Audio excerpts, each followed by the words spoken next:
Давайте наконец разберемся, в чем отличие классических каминов и современных. 3 штуки их. Первое. Современные камины – это всегда минимализм. Без полочек, без вставочек, без всего. Просто очень простые чистые формы. Раз.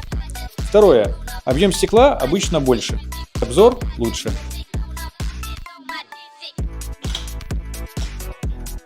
И третий момент уже касательно Туликиви.